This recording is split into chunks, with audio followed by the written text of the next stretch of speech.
The dropship screamed through Earth's upper atmosphere, its hull cutting a violent scar across the sky. Flames licked the edges of its sleek, obsidian frame.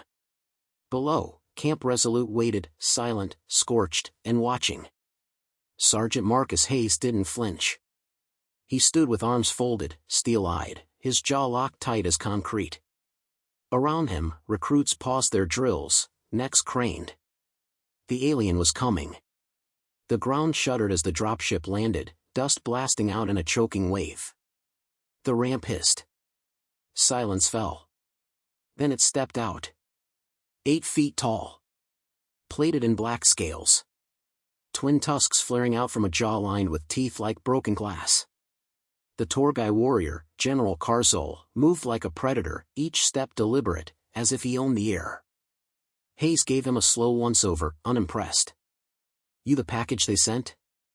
"I am Karzul," the alien rumbled. His voice was deep, guttural, more felt than heard. "Supreme Warlord of the Torgai Dominion.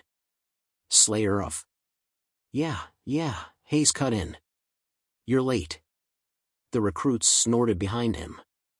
Karzul narrowed his eyes, but said nothing. From the side, a Union representative scurried forward, sweating through his tailored suit.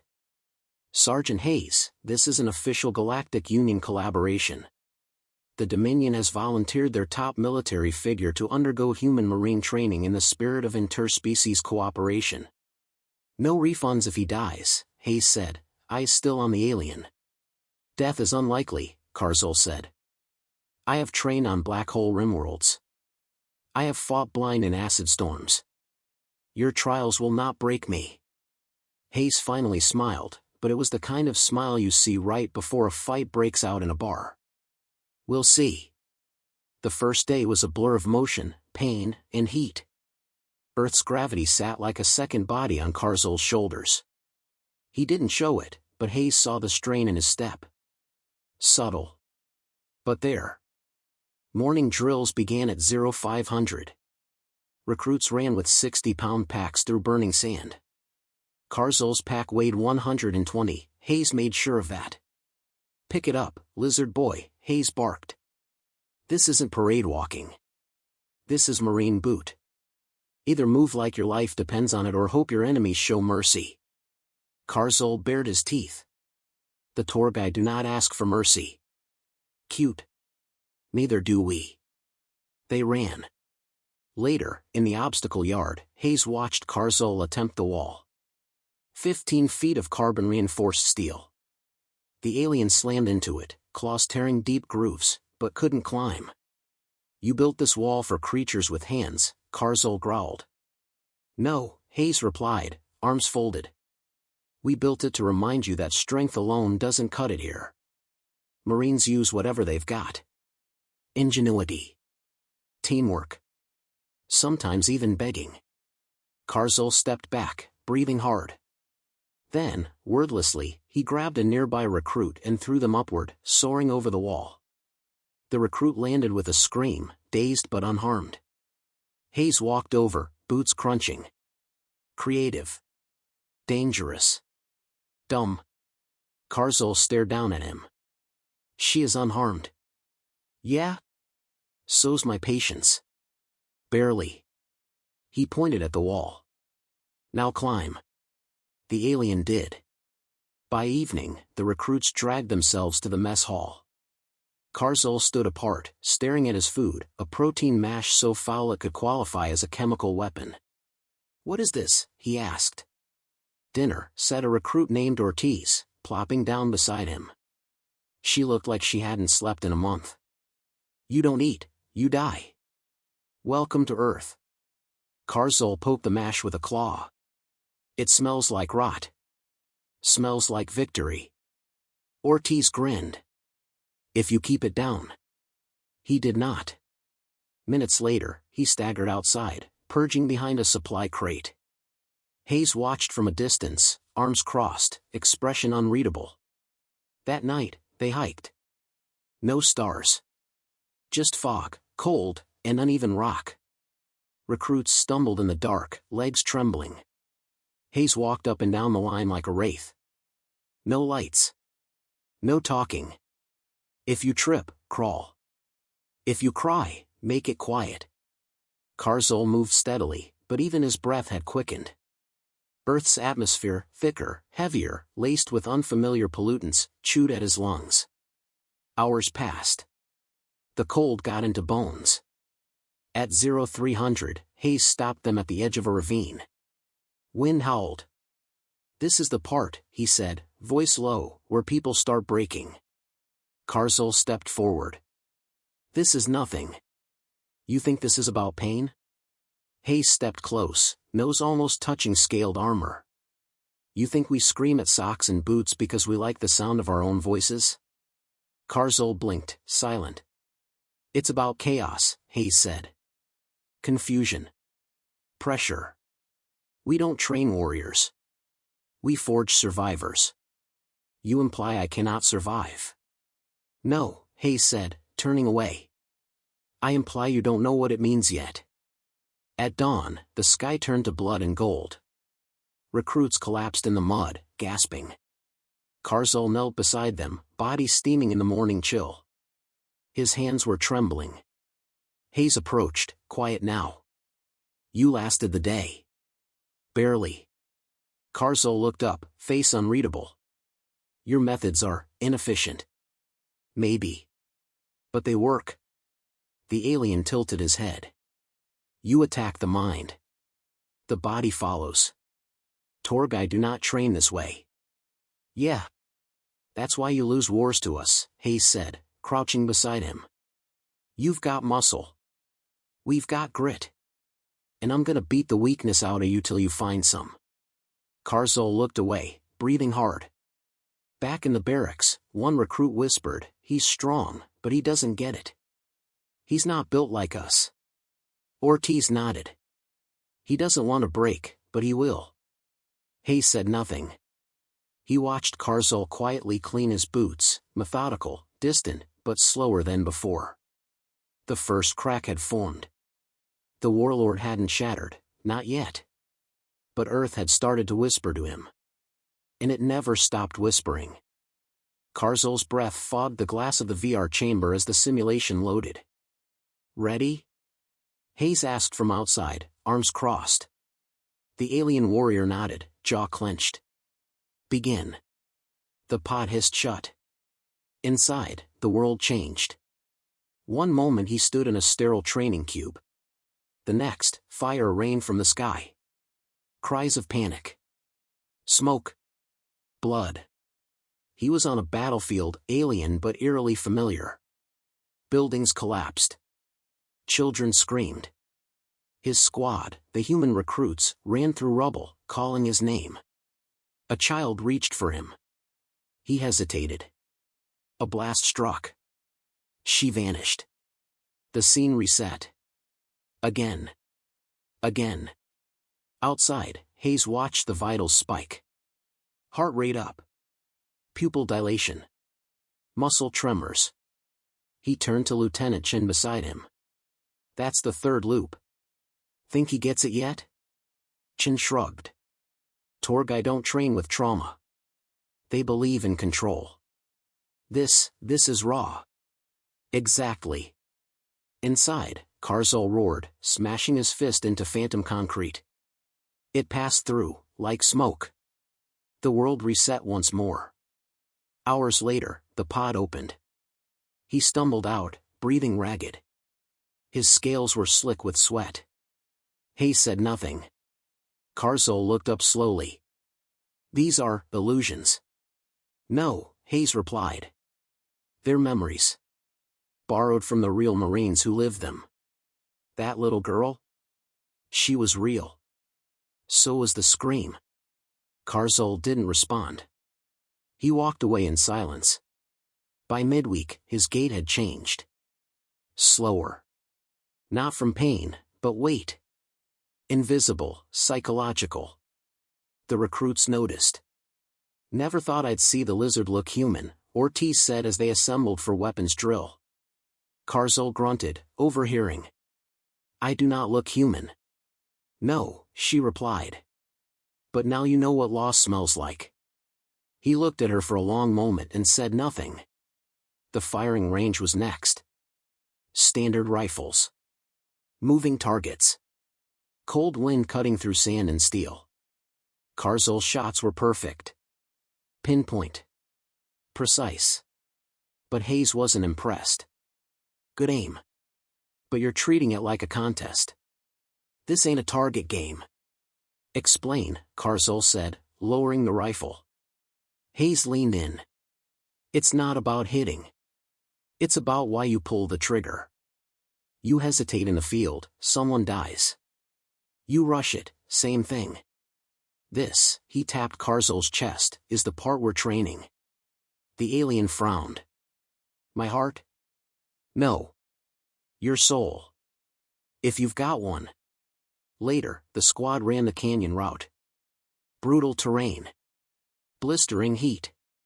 No water until completion. Ortiz tripped hard. Twisted ankle. Recruits hesitated.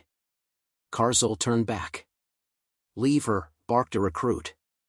She'll slow us down. No, the alien said, lifting her over one shoulder. They finished last. Hayes didn't say a word. But that night, Ortiz found an extra protein bar on her cot. During midnight drills, it rained.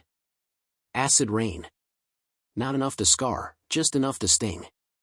Another lovely feature of Earth's lovingly dubbed Death World Class 3 status. Hayes paced the soaked formation, lightning framing his silhouette. You think you're strong, he shouted, but strong is easy. The galaxy's full of strong. What matters is what's left when strength fails. Carzol stood tall, rain hissing off his armor. But inside, something shifted. Hayes saw it, how he didn't flinch when Ortiz coughed blood from her earlier fall. How he helped clean rifles in silence after lights out. Less warlord. More soldier. The next test wasn't physical. It was the silence. No orders. No drills. Just time. A full day locked in a gray, padded room alone. No sounds. No light. No contact. No escape. Hayes watched on the monitor as Carzol sat for an hour. Then another. Then another. 6 hours in, he started pacing. Whispering to himself. Muttering in his native tongue. 12 hours in, he stopped speaking. Just sat, unmoving. As if shutting down. At the 24-hour mark, the door opened. Carzol blinked at the light. For the first time, he looked uncertain. Hayes didn't mock him. He just said, you lasted longer than most humans. But don't think time doesn't win. It always does. Carzol nodded once. It speaks to you. Time. The silence. The pain. Yep, Hayes said. And it never shuts up. Later that week, recruits crowded into the rec hall for an hour of reprieve. Old Earth music buzzed from broken speakers. Ortiz pulled up a dented chair beside Carzol. Feel like quitting yet? She asked, sipping recycled coffee. I do not quit. Even when it hurts? I endure. She leaned in. That's not what I asked. He stared at her, confused. What difference does it make? Ortiz set the cup down. The difference is, pain is part of the job. But choosing to stay when it hurts. That's the badge. That's what we wear. For a moment, neither spoke. Then Carzol looked at the dented floor and said softly, I was bred to survive. Not to question. Ortiz smiled. Welcome to the Corps. At dusk, the squad was ambushed during a simulated mission. Blanks flew. Smoke filled the air. One recruit froze under fire, caught in a panic loop. Screaming. Clawing at his helmet. Carzol moved without orders. Dragged him behind cover. Shouted for medics. Covered their retreat until the hostiles were neutralized. Hayes reviewed the footage later. Well, I'll be damned, he muttered. Chin raised an eyebrow. He's adapting? No. He's becoming. The next day, Hayes called the squad to formation. Tomorrow's the glacier op full gear.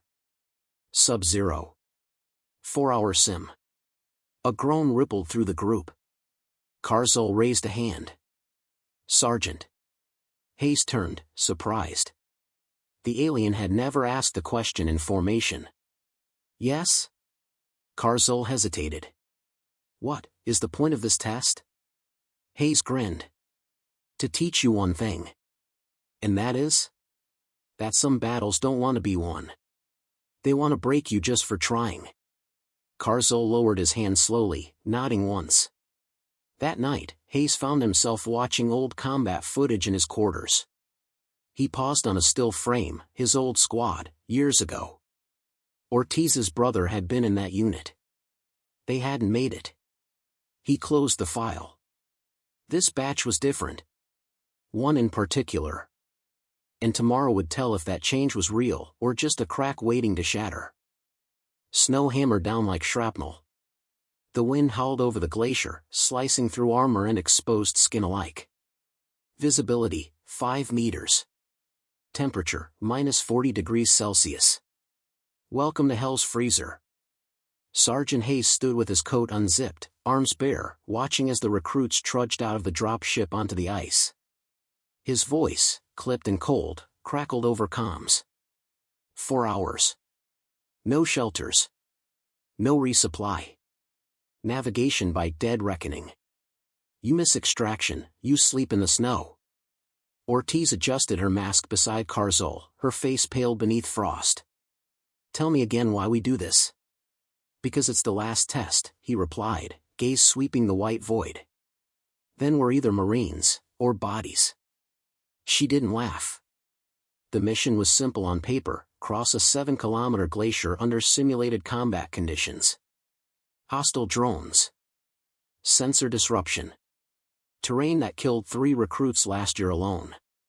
Karzul moved at the front of the column. Not by order. By choice. He broke the wind with his bulk, clearing a path. He no longer barked orders or postured. He just moved, steady, focused. Hayes watched from his command drone far above. He's pacing them, he murmured to Chen. Not leading? No, Hayes said. He's shielding. 1 hour in, visibility dropped to near zero. Ice cracked beneath their boots. A training drone dive-bombed the squad, spraying blanks. The recruits scattered, protocol failure. Rookie mistake.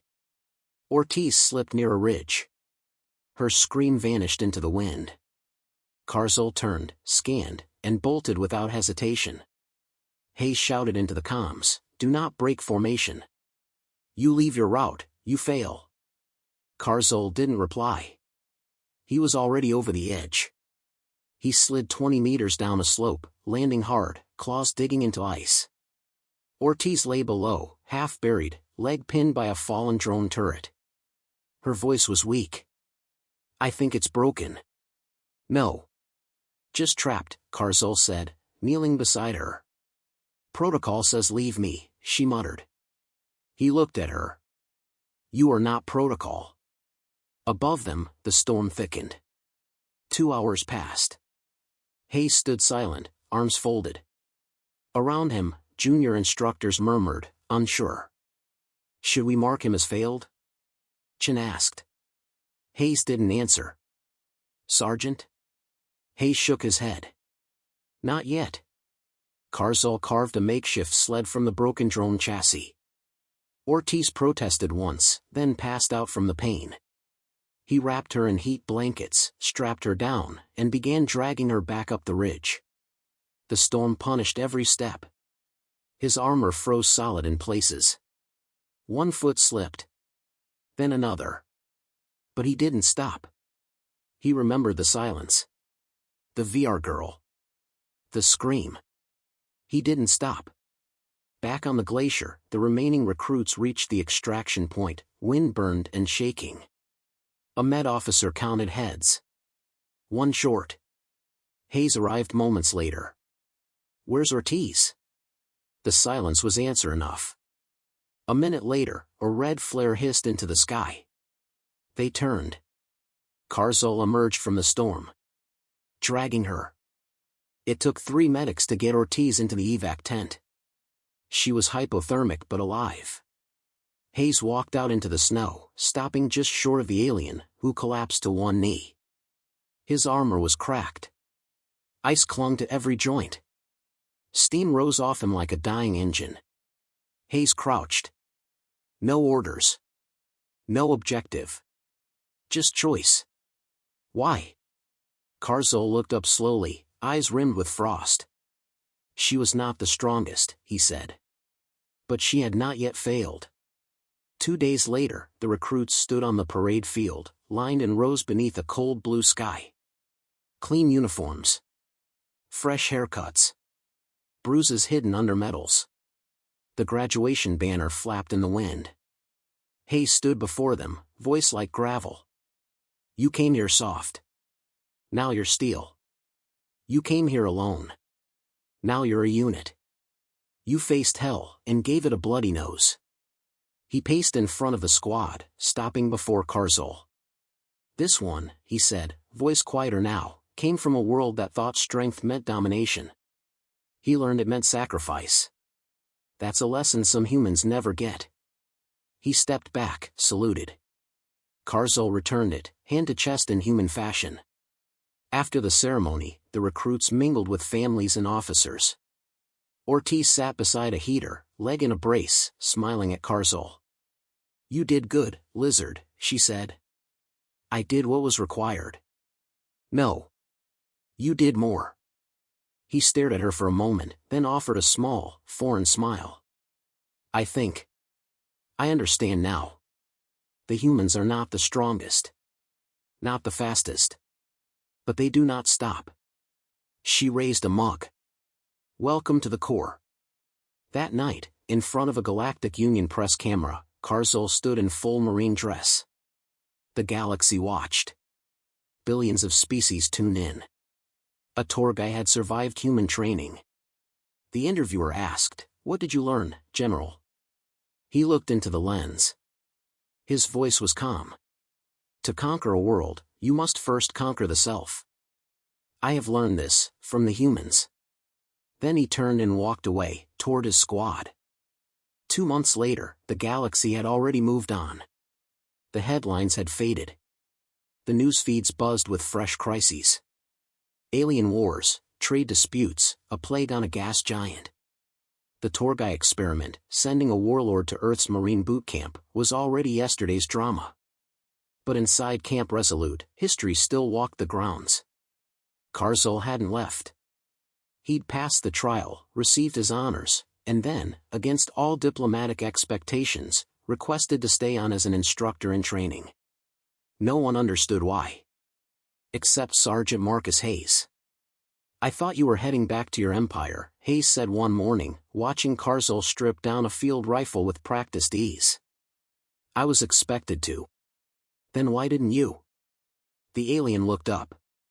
Because for the first time in my existence, I am learning something new. Hayes grunted. That's supposed to be flattery? It is honesty. He didn't argue. Karzul didn't teach in the usual way. He rarely shouted. He didn't bark threats or break recruits with psychological games. That wasn't his style. He watched. He listened. And when he spoke, recruits paid attention. During marksmanship training, he walked behind a line of shivering cadets, observing their stance. You grip the weapon like it is a chore, he told one. Treat it like your breath. Necessary. Automatic. Natural. The recruit adjusted. Shot cleaner. Hayes, watching from the tower, nodded once. At night, the alien read. Earth's war histories. Human philosophies. Reports on mental conditioning. He consumed it all, layer by layer, as if trying to unwrap the species itself. Ortiz visited sometimes, now walking with a limp but refusing a cane. You ever get tired of trying to be human? She asked over a quiet coffee in the mess hall. I do not wish to be human, Karzul replied. Then what are you doing? He stared at the steam rising from his cup. I am trying to understand what made you dangerous. She smiled. Guts and bad coffee. Tour guide diplomats arrived a week later. They brought polished words and stiff smiles. They praised the cultural breakthrough, cited reports, and extended transport back to the Dominion. Karzul refused. They didn't press the issue. But behind closed doors, messages flew. The Union's chatter spiked. Humans, unpredictable as ever, had infected one of the galaxy's oldest warrior castes with curiosity. Dangerous stuff. Hayes knew it. He just didn't care. The new recruit class arrived soon after. Fresh faces. Brash voices. Zero idea what they'd signed up for. Hayes greeted them with the usual firestorm, insults, orders, and the promise of pain. Then he stepped aside. This is Karzul. He trained. He passed. And now he's here to make sure none of you get out of this alive unless you earn it. The silence was absolute. One recruit, young, cocky, Terran accent thick, snorted. We're supposed to take orders from a damn alien? Karzul stepped forward, slow and deliberate. He didn't raise his voice. He didn't bare his teeth. He just said, I carried a human through an ice storm with both my legs frozen and enemy fire at my back.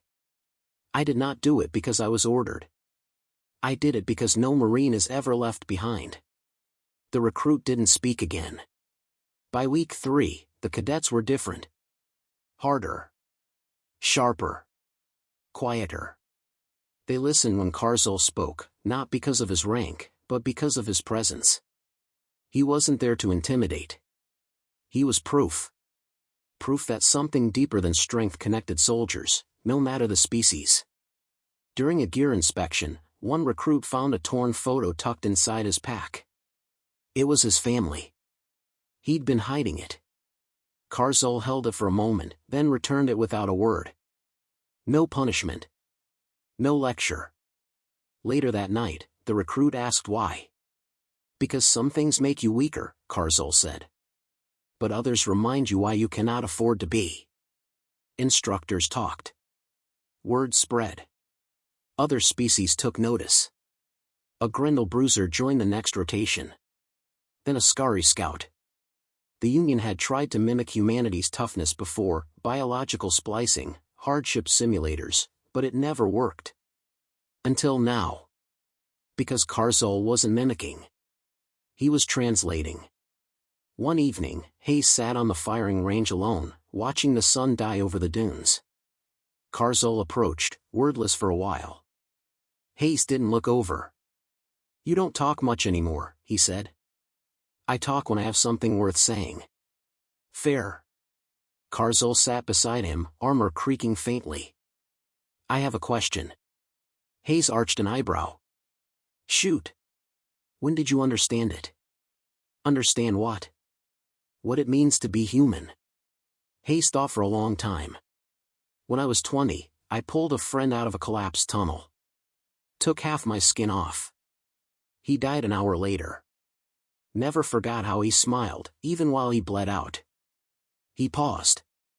That's when I learned it's not about winning. It's about showing up even when you know you're gonna lose. Karzul nodded. Yes. That. The next graduation was quiet. No cameras. No diplomats. Just mud-stained recruits standing tall as the banner rose. Hayes addressed them, but this time, so did Karzul. He stood before them, hands behind his back, eyes sharp. You have passed through fire, he said. But the fire does not make you worthy. What you do after the fire, that is the measure. No one moved. No one blinked. Then they saluted him. That night, alone in his quarters, Karzul opened a data tablet. He began recording, private log. Not for the tour guy. Not for the Union. For himself. I came to Earth to prove superiority. I leave that belief behind. What I have learned here cannot be catalogued in muscle fiber or endurance records. It lives in choice. In failure. In the courage to rise when broken. I do not know if I will ever be human. But I understand them now. And that is enough. He closed the file. Outside, wind howled across Camp Resolute, and somewhere beyond the stars, a new kind of warrior was being born.